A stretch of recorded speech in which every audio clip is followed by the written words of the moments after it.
Om Shruti Smriti Purananam Alayam Karunalayam Namami Bhagavad Padam Shankaram Loka Shankaram Shankaram Shankaracharyam Keshavam Badarayanam Sutra Bhashya Kritau Vande Bhagavantau Punah Punah Ishvaro Gururatmeti Murti Bheda Vibhagine Vyomavat Vyapta Dehaya Dakshinamurtaye Namaha Om Namah Pranavarthaya Shuddha Jnanaikamurtaye Nirmalaya Prashantaya Dakshinamurtaye Namaha Om Sahana Vavatu Sahanau Bhunaktu Sah Viryam Karavavahai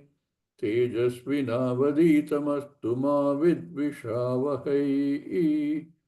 Om Shanti Shanti Shanti. Even as you are reading these texts, you will notice that although this is a dialogue between Nachiketa and Lord Yama, it is not written like a play. There is no thing saying Nachiketa Uvacha or Yamadharmaraja Uvacha. You have to figure it out based on what is being said. You will see this right through. There is no, sometimes in fact, even in Bashyam, it becomes, unless you understand what is written there, you can't figure out whether the Purvapakshi is saying that or the Siddhanta is saying whatever is being said. One has to read through it and then understand it. This I find very common in most of these texts. The last verse we read, obviously it is Nachiketa speaking because he is asking for his first vara. Vara is a boon. We all know Swayamvara. The girl herself selects what is considered her boon. Varam is also something, a gift, something very positive. And he asked in a very subtle way, he asked for 3 or 4 boons at the same time, saying, this is my first boon I want. He said that you will send me back. Not that I will go on my own. You will send me back prasishtam, with your blessing. So you will send me back to my family, my father. And you will send me back with your blessing. And not only that, I came here in the same form as I was there in the Martyaloka, on the earth, in the form of Nachiketa. Normally that is not true. When you go to any other loka,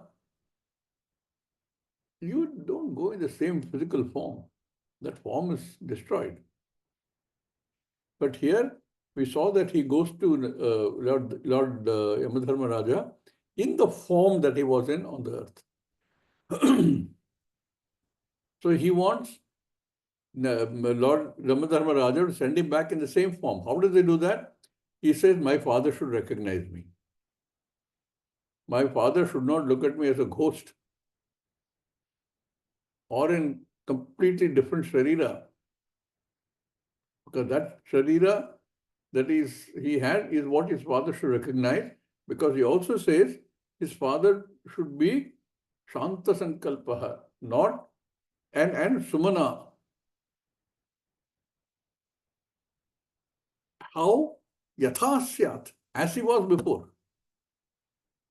Otherwise, if somebody were to, suppose somebody dies and for whatever reason wakes up, people run away. Because there is fear. We don't know what it is. We don't know the other lokas that people go to after death. So this resurrection business is a bit dicey.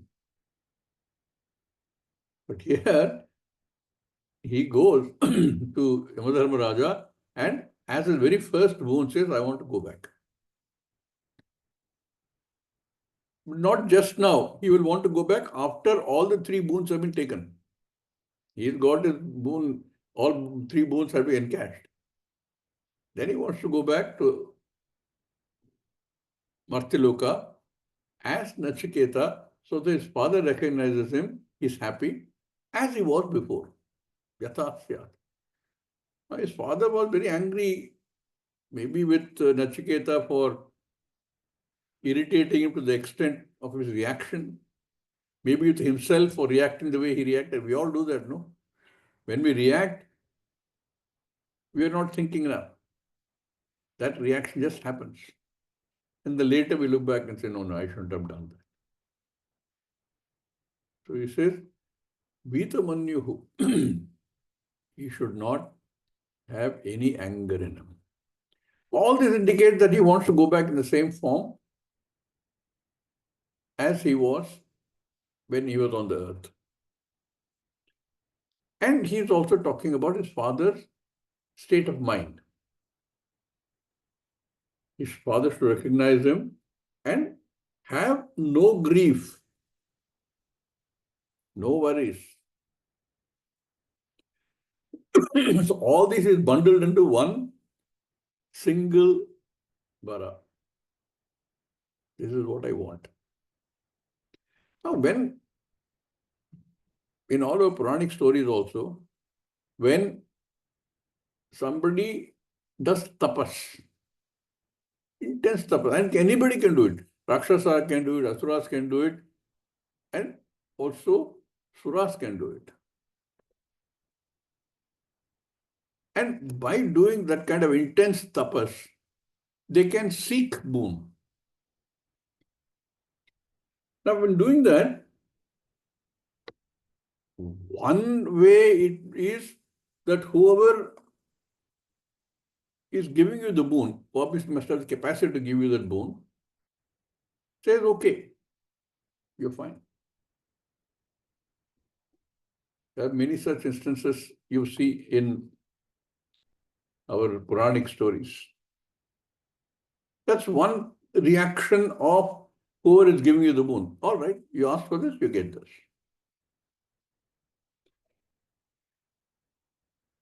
Another category is that a boon is granted, but is negated later. There are many such instances. Mahabali comes to mind immediately. He was given a boon and Bhagavan Vishnu had to take a Vamana form to negate the boon because he was becoming a nuisance for all the devatas. Like that for many of the boons that are given. See, therefore, Asuras also get the boon if they ask for it, if they do enough tapas. But that boon they misuse. Even as a human being, we have a great boon in terms of the freedom we have. We have the freedom to choose. Every step of our life, there is a choice being made.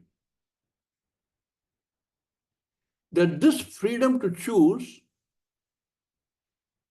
can be used, abused, or misused. That depends upon which of the two parts of the self here meaning Atma, Ahankara, the Sura part or the Asura part, which is dominant. How do we use it? And therefore, Bhagavan has to give some boundaries.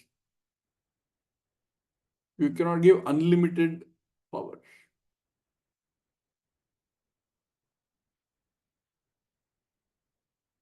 So you have to have certain boundaries which Bhagavan gives in the form of dharma.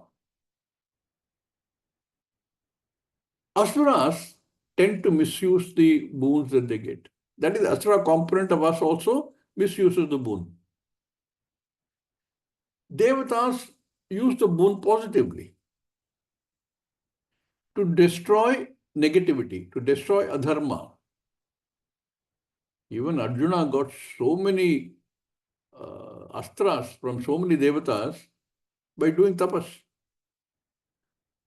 And that was used for destroying adharma. So all these boons, all the varas that one can get, can be used, can be abused, misused. So what happens when asuras misuse them? Bhagavan has to take some other form to try and negate that boon. But the most common category is when the person asking for the boon asks for the boon based on wrong conclusions. Let's go back to that movie I told you about in the last class, Bedazzled. I don't know how many of you have seen that movie. It's really worth seeing. He gets some 7 boons to use. Now the background is he's in love, he's a shy geek. He's in love with another girl in his office who doesn't give the time of the day to him. And all the other people in the office ridicule him all the time. So, when the very first boon he asks for, and in fact all 7 boons,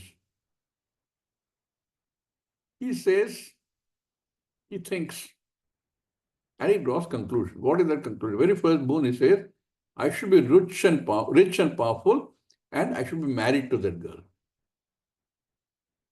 Is that what he really wants? What does he want? One might take it to another step and say he wants to be with the girl whom he loves. Then why is he asking this boon? Because he hasn't thought it through. Even when you say he wants to be with the girl that he loves, again he can think about why does he want to be with her? What is he trying to gain? Because he's already drawn a conclusion that in the first case, that if I'm rich and powerful and married to the girl, I will be very happy. Wrong conclusion. Based on this wrong conclusion, he makes his request for a boon. A little more maturity, he might say, I want to be with that girl. Why? He feels that if I'm with her, I will be happy.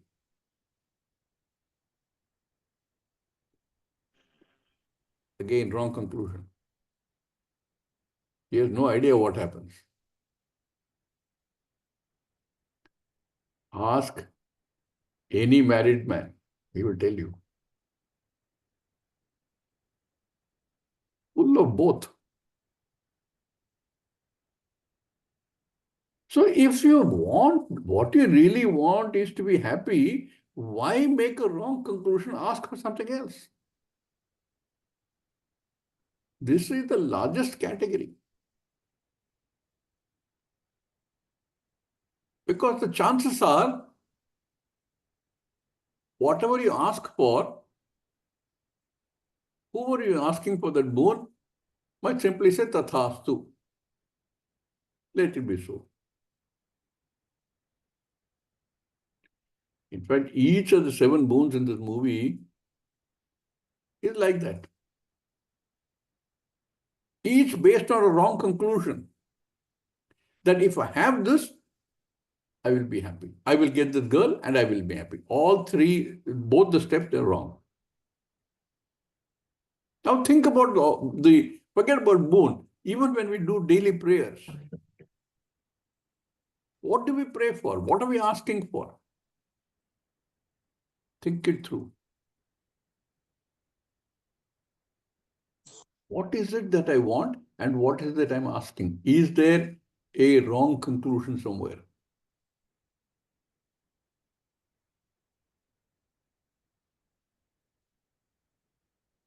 All three categories of asking for and being given a boon can be seen in several cases. I saw somebody sent me a nice little joke. A lot of them keep floating around on the WhatsApp, no? On the net. There's this fellow in Bombay, young fellow, who had a girlfriend in Bombay itself. They were very happy at that time. Then he got transferred to New York. And his girlfriend was extremely unhappy. How will you go? How can you go up to New York? I'm here, you're there. What are we going to do? This is useless. He tried to plead with her, saying, look, this is an opportunity of a lifetime. I can go places. This opens a path for me, which being here will never open for me. He's a do-gooder. He goes to Juhu Beach regularly to clean up the beach, along with a lot of other people. And the Juhu Beach, I don't know if you've seen, it's full of muck. You go in the early morning there, you will find plastic bags, plastic bottles, all kinds of junk being washed ashore. So he goes to clean all that. Whole bunch of them go. We keep picking up these bottles and putting in a big bag. We eventually give it for disposal. And one such bag, one such bottle that he picked up to put in his bag, suddenly a genie came out. And the genie said, oh, thank you very much for releasing me from this bottle.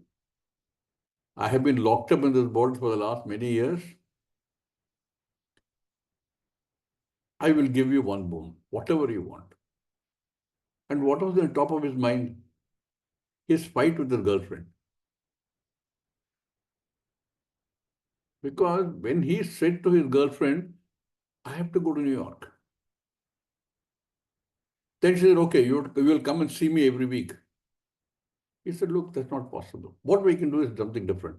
I will come 1 month, next month you come there. And she was so annoyed with him. She said, okay, build a highway between Bombay and New York, then I'll come. And she walked on. He thought she was being very unreasonable. That was on top of his mind. So the genie said, I'll give you whatever you want. He said, oh, fantastic. Can you build a highway between Bombay and New York? At least I'll satisfy a girl. Like many boons you ask for, you don't know what you're asking for. The genie said, listen, be reasonable. This is an absurd thing to ask for. You know how many miles there is? You know what kind of oceans there are in between? Not possible to build a bridge.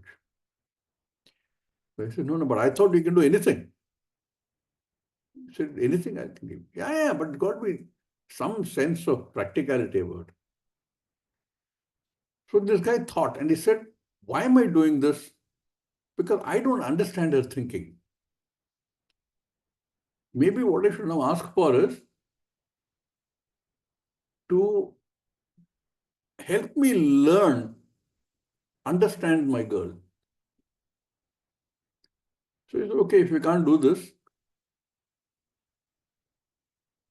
make me understand her thinking.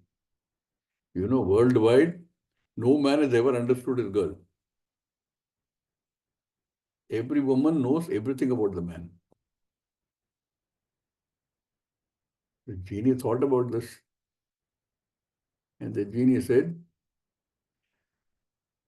okay, do you want a 2-lane highway or a 4-lane highway? So you don't know what you're asking for. And the response to that can be anything. Response to that can be, sorry, it can't be done. What you're asking for is impossible. Or, and therefore water down your request. Or be given that boon, which is not what he really wants. Now here in this case, Nachiketa has very smartly asked for 3 different things in the same boon. And all this is done for the sake of his family. Although the Upanishad doesn't talk about the rest of the family, it only talks about his father. Presumably there are others in the family. His mother must be there somewhere. Maybe sitting and crying in some corner saying, I'm very angry with her husband, saying, how can you send my son to Yamadharmaraja? Or maybe fighting with him. I don't want to imagine that. For the family. Did Yamadharmaraja say, hey, listen, buddy, you're being over smart. I know you're very smart.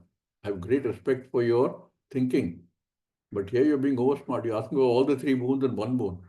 I said total of 3 boons. Did Yamadharmaraja say that? What did he do? How did Yamadharmaraja react? We will see what Yamadharmaraja said. So the next verse, Yamadharmaraja says, Tato mrityu vacha तो मृत्युवाच yatha purastat यथा पिता पुरस्तात् पुरस्तात् bhavita pratitah विमिता Savita प्रतीतः प्रतीकः Auddalaki Aruni मत प्रशिष्टः औद्दालिकेदारुणीमर्त्यप्रतिष्ठः सुखम रात्रि शयिता वीतमन्युः सुखं सुखं रात्रि रात्रि सहिता सहिता वीतमन्युः आम तदृश्यवान् मृत्युमुखात् प्रमुक्तम् ददृश्वान् मृत्युमुखात् प्रमुक्तं seeing you freed from mrityumukha. Nobody wants to go to mrityumukha. More so a young child, young boy. So free, what you've been into almost the seeing death close and got freed from the jaws of death. Mrityumukhat pramuktam. Freed from the jaws of death. Freed from the jaws of death, your father, Swam Tadrishivan, seeing you, is already accepted. They'll send him in the original form. Having seen you, yatha purastad bhavita pratita. Before how he was, more or less paraphrasing what Nachiketa asked for. Yatha purastad bhavita pratita. Having recognized you, already he's committed that he would go in the same form. Who? Auddalaki Arunir Mat Prashishtaha. His father, we'll see this name's also very interesting. Gautama is already there, he's already got another name. So many names are appearing for his father. Mat Prashishtaha. Again, he's paraphrasing Nachiketa's question. With my blessing, I have sent you there. I will send you there. Therefore, your father will be happy, as he was earlier. And Sukham Ratrihi Shaita. He will sleep comfortably at night. He will not worry, fret, and fume in the night saying, what happened to my son? How is he managing there? And he will be Vita Manyuhu. He will be without anger. Vigata Manyuhu. Vigata Krodha. So, beautifully, Yamadharmaraja accepted all of these as only one boon. And he has granted them all of them. Using more or less the same words that Nachiketa used to ask for the boon. So, Audhaliki Arunihi Sukham Ratri Shaita Vitamanyuhu Bhavishyati. He will be without anger, he will sleep well after seeing you. Tvam Mrityumukhat Pramuktam Tadrishivan Mat Prasashta Pratitaha Bhavati. He will see you return with my blessing, having been sent by me. He will be happy. How? Yatha Purastad Bhavita, as he was before. Yatha Snehaha Yuktaha Asit, with all the affection and love that he had for you. Tatha Bhavita, he will remain in the same fashion. So, Yamadharmaraja has accepted his first boon. Now, question is, therefore, okay, now Yamadharmaraja accepted my boon, will he send him back immediately? No. Nachiketa is smarter than that. He will wait to get all his three boons, then go. Therefore, he is saying, I will send. I will send you after you've got all your three boons encashed. Here we have another two names for his father, Audalakaha and Arunihi. Both are what are called Tadita in Sanskrit. We know this. We have Dasharati, Dasharathasya Apatyam Puman. The son of Dasharatha is called Dasharati. Audhalaki is should normally be Uddhalakasya Puman, Apatyam. Son of Uddhalaka should be Audhalaka. Same way, Arunihi should be Aruna's son. Now, if you read it like that, there are some issues. How can a person have two fathers?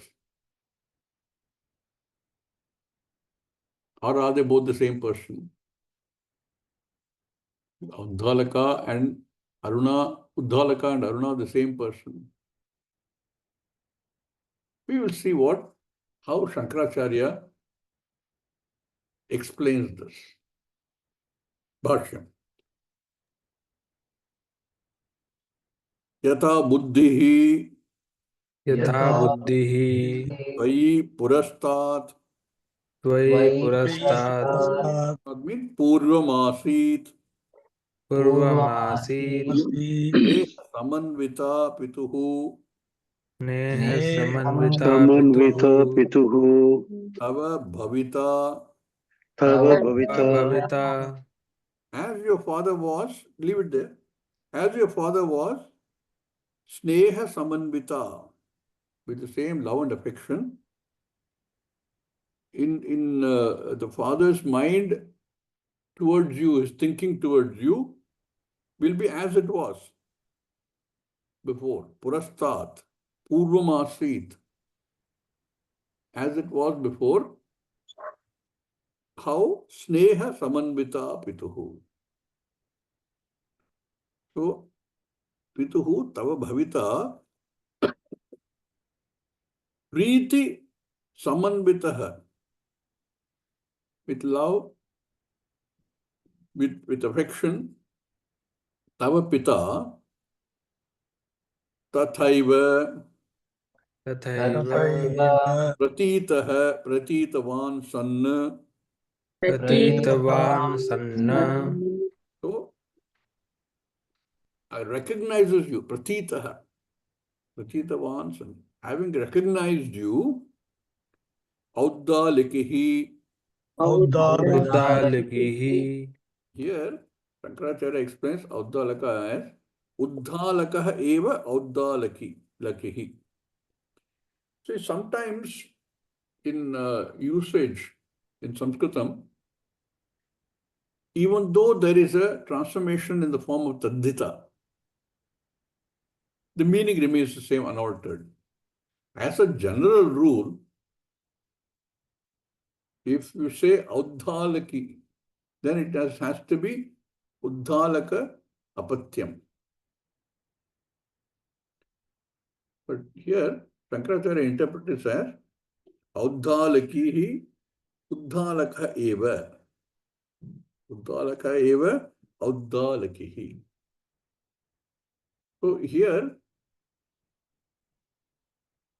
Shankaracharya explains this problem of dual fathers by saying, look, Audhalaki is the same thing as Uddhalaka. But he interprets Arunasya Patyam Arunasya Patyam. Arunihi va Arunihi va. Dvamushayano va. Dvyamushayano va. Yeah, wow. Alternately, you can see it because, see, the primary meaning of the word Uddhalakihi has normally to be Uddhalakasya Patam, Uddhalakasya son of Uddhalaka. But since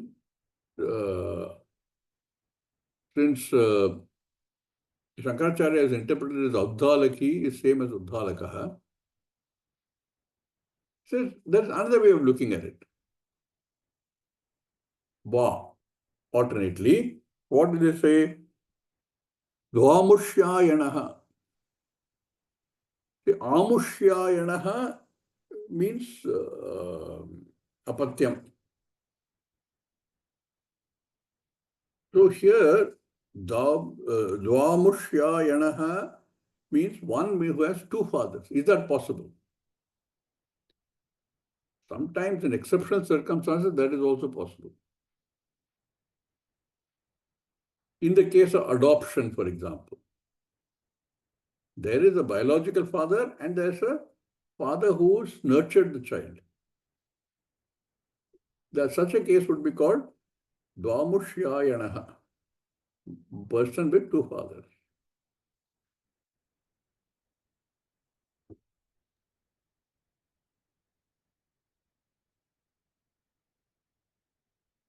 Here, Tikakar explains it further. Audhalakihi iti tadditaha swarte vyakhyaataha apatyarthe vyakhyaye ityaha.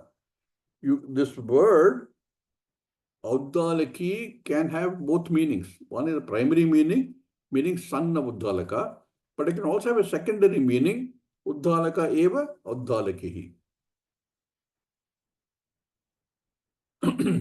Alternately, if it has the primary meaning, then we'll have Dvamushayanaha va iti. Amushya prakhyatasya Uddhalakasya apatyam Amushyayanaha. Dvayo pitraha pitroho Purvabhashadina sambandhi cha asau Amushyayanascha. Here, Swamiji explains this like this. Suppose Uddhalaka, who is the son of Audhalaka, son of Uddhalaka, is married into a family of Arunihi. And many times, when after marriage, the people address their father-in-law as father only. They don't address him as father-in-law, as father. So with the pre-agreed condition that he would treat Aruna as also a father. Why is it important? In our culture, every man requires a son or a grandson to do the last rites. Now, suppose Aruna had only daughter.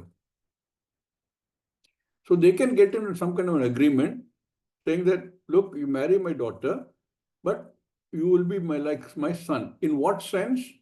Because you do the last rites for me. So in that sense, both can use the primary meaning. Uddalakihi, Uddalasya patyam, and Arunihi, Arunasya patyam. Both cases are patyam, but it is a very exceptional circumstance. Now, I don't know. See, Uddalaka also appears in other texts. Uddalaka appears in Chandogya Upanishad. And he has a son called Shvetaketu. Now, does that make Shvetaketu and Nachiketa brothers? Probably. Are they two different Uddalakas? We don't know. Some scholars interpret them as brothers or stepbrothers at best. These are details which are not relevant to what the text is trying to say. But when it gives us confusing such statements like this, Shankaracharya tries to clear it up, saying this is possible or this is possible. So here he's also given us this Amushyayanah Sva, alternately, man with two fathers under exceptional circumstances. Mat prashushtaha मत्प्रशिष्टः Maya anugyataha मयानुज्ञातः anugyataha san सन् itara api इतरा अपि ratrihi sukham. रात्रिः सुखं Sukham meaning prasanna manaha Prasanna मनः manaha Raita swapta. Saita शयिता swapta. स्वप्ता Given the boon in totality, he says, having been sent by me with my blessings, Maya anugyataha, anugyataha sanna, having gone there with my blessings, with my permission. From here on, so far your father might have had difficulty even sleeping because he has got this feeling that I have sent my son away. He's, like I said, his wife might have been fighting with him, saying, how can you do this? So he may have been suffering. So from here on, he will sleep sukham, prasanna manaha, shaita. He will sleep happily. One of the biggest boons for us as humans is to be able to sleep well. And if there are worries in the mind, and the mind is agitated, it's not easy to sleep. And usually what happens is, if you can't sleep, all kinds of negative thoughts will come to your mind. Guilt, hurt. And Dalaka probably has been going through all that. Says no. From now on, he will sleep soundly. So, Sukham prasanna manaha shaita swapta. Swapta is also future tense. He will sleep. From today, not today, from tomorrow. He will sleep comfortably. Having seen you, having recognized you, having been overjoyed seeing you, which you probably did not expect. thanks to your asking for a boon for your father's sake. Not only that, Vitamanyuhu, Vitamanyuhu, Vigatamanyuscha, Vigatamanyuscha, Vitasyat. Bhavita Syat, He will be Vitamanyuhu. Manyuhu is Krodaha, anger. You know, when things go wrong, anger wells up inside. And that also will not let you sleep. Vitamanyuhu, Vigatamanyuhu, without the anger in him. He will be without any anger. Bhavita Syat. How? Tvam Putram Dadrishivan Tvam Putram Dadri, Dushtavan San. Ishtavan Sanna, Having seen you, his son, you, Tvam Putram Dadrishivan, Dushtavan San. What happens? Not only is seen, because he's given up his son, he sent the son to Yamadharmaraja. Mrityu Mukhat, Mrityu Gocharat, Mrityumukhat, Mrityu Pramuktam Santam. Pramuktam Santam, He's seen his son who he did not expect to see again. Certainly not in the same form. And if we did see him in some other form, he may never recognize him. He may take another form after he finishes his stint with Yamadharmaraja, but in some other form. We don't even know what form he will take. Only Bhagavan knows. You remember, Lord Krishna tells Arjuna, beginning of 4th chapter, you don't know your past, I know. I know all my previous lives. Meaning that he's also taken several lives. Nachiketa will take some other life, we don't know.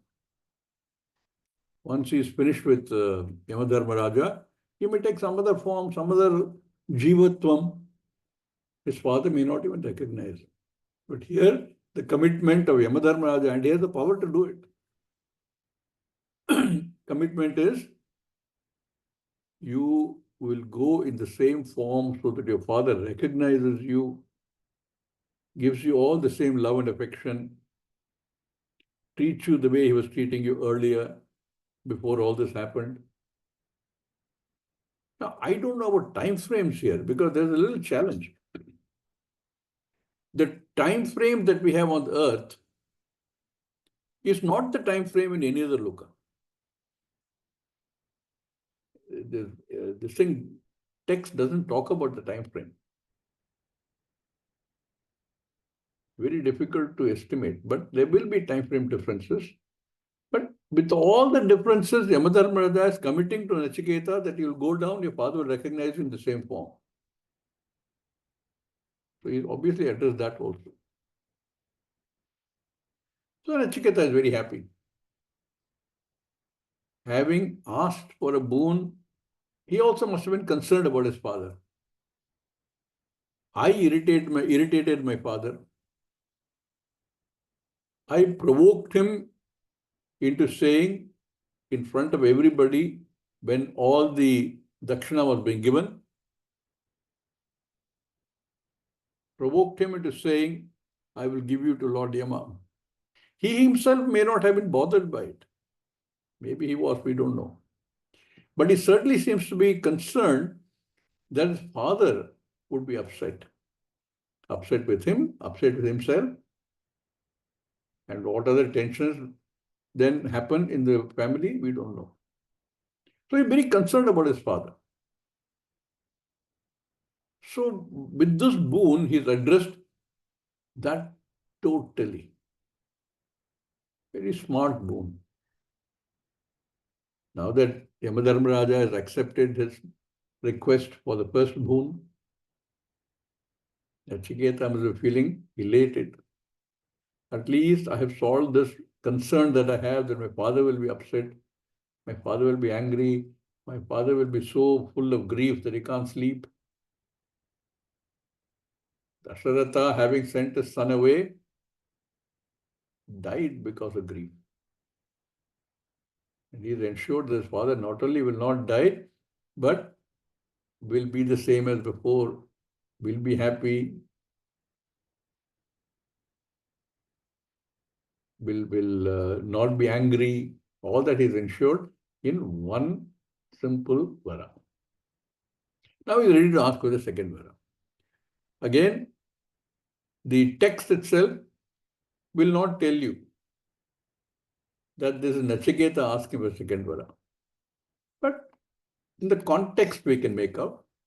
And of course, Shankaracharya helps us by adding a little, two lines, two words, saying, Nachiketa uvache Nachiketa uvacha varge loke na bhayam kinchanasti Swarge loke na bhayam kinchanasti na tatra tvam na jaraya bibheti न तत्र त्वं न जलया बिभेति ubhe tirtva ashanaya pipase उभे तीर्त्वा अशनाय पिपासे shokadigo modate swargaloke.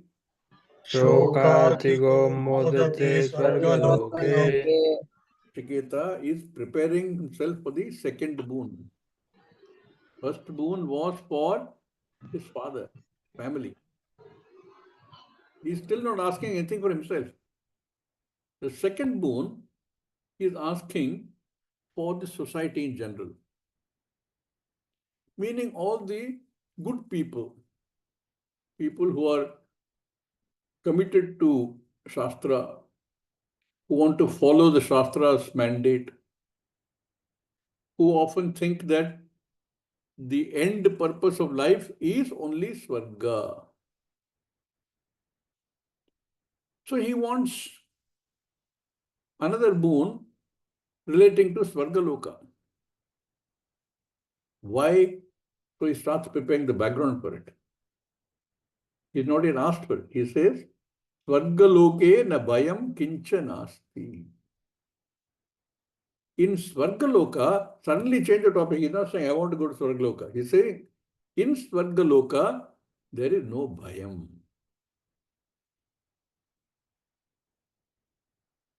Swargaloke na bhayam kincha nasti. No bhayam at all.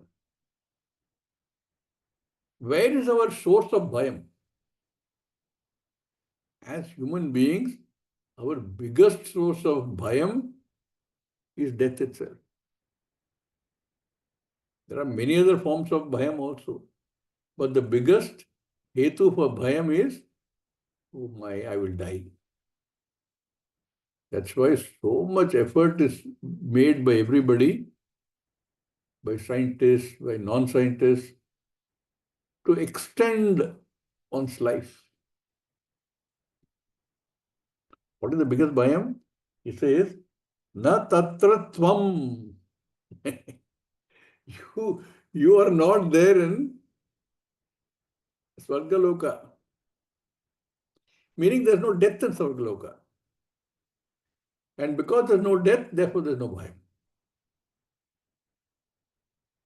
And he uses the word natvam tatra. You are not there, you can't come to Swargaloka. There is no death there. Very funny this, we don't know enough about Swargaloka. We only depend on what Shastra says. And he's obviously studied something of that, and he knows that Yamadharmaraja has no access to Swargaloka. Now, presumably, Swargaloka has a Sharira, which is not the same as the Sharira we have on the earth. You can't take the Sharira normally to Swargaloka. Because this Sharira will require to be satisfied for the physical requirements, food, water, air, because that's how the Sharira is made. Now, if the same requirements to be required needed in Svargaloka, what's the difference? Our movie makers, when they make these various alien movies, no, their imagination stops short. They all give them 2 hands, 2 legs, a nose to breathe, and eyes to see, a mouth to eat. But none of this will work if you try and understand Svargaloka. If we have a Sharira, it will die. And therefore you can't say there's no death there. It has to be some other form. I know, maybe he said, I've read, I understood from some people who know that Bhayam Nasti. Only 2 conditions under which Bhayam Nasti can be stated. One is when you understand the essence of Advaita, Tattavit Janami. Kim Janami? Ekameva Advitiyam. There is no second. If there is no second, there is a question of fear. Under that condition, there is no fear. And the second possibility is at a level that we know fear. We know fear because of death. We know fear because, my God, I'm growing old. I have one problem or the other. My mind is in fear because of something that will happen or has happened. All this involves something other than the I. So if it is absolute, when one knows Ekamam Advitiyam assimilated, then no bhayam. But here he's saying in Svargaloka, who is going to Svargaloka? It's not the Jnani. Jnani need not go to any loka. A Jnani who's understood Tattvamasi aparokshataya does not need to go to any loka. Because the loka is also him. Where will he go? But we are not talking about, Nachiketa is not talking about a Jnani. Nachiketa is not yet a Jnani. He is very well informed. But he is not Jnani in the sense that Advaita teaches you. So he's still looking at all the people around him and saying there is a lot of fear. Fear comes from death, fear comes from old age, fear comes from diseases, fear comes from wasting away, fear comes from other people. All those fears he understands. He said, but I know that Svargaloka doesn't have any of these fears. Now, Tatratvam, very bluntly he tells Yamadharmaraja, you are not there. So therefore, no bhayam of death. Nor is there a bhayam of jara, old age. One of the other reasons why we have all these problems with us here is every now and then the sharira has to be fed. You need water. All relates to the same thing, no? The bhayam because of death. If you don't eat, you know you will die. That's bhayam. There in Svargaloka, you've gone past these two. Ashana and Pipasa. Pipasa is not there, Ashana is not there, not in the form that we know. Therefore, no worry, no bhayam. And in Svargaloka, one of the problems we have here is the Sthula Sharira has all these requirements and therefore everything that goes with Sthula Sharira. But there's also a problem with Sukshma Sharira. The mind is worried, mind is in grief, which cannot go as long as we hear and haven't really understood Ekameva Advitiyam. Bhagavan tells Arjuna, Ashocyan Anvashochyastram. You are doing shoka for something that is not worthy of shoka. So he says Shokadigaha. Shokadigaha is crossed.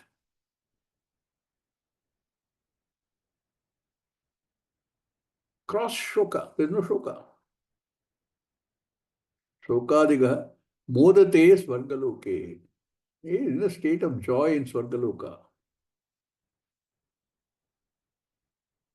But we all know that that is only temporary. Whatever you gain, although it looks like it's fantastic, no shoka, you only have joy, no pain, no fear, all that is there, and yet we know it will not last forever. It is still time bound. A different scale of time perhaps, but it's still time bound. So here in the second bone, he is only looking at Svargaloka as a possible, even though it is not permanent, relative satisfaction, relative completion of that sukha that we are all looking for. Therefore, Nachiketa will want to say, how does one go there to Svargaloka? Will you teach me? We will look at this in more detail in the next class. Om Purnamada Purnamidam Purnat Purnamudachyate Purnasya Purnamadaya Purnameva Vashishyate Om Shanti Shanti Shanti Hari Om Hari ओम श्री गुरुभ्यो नमः Om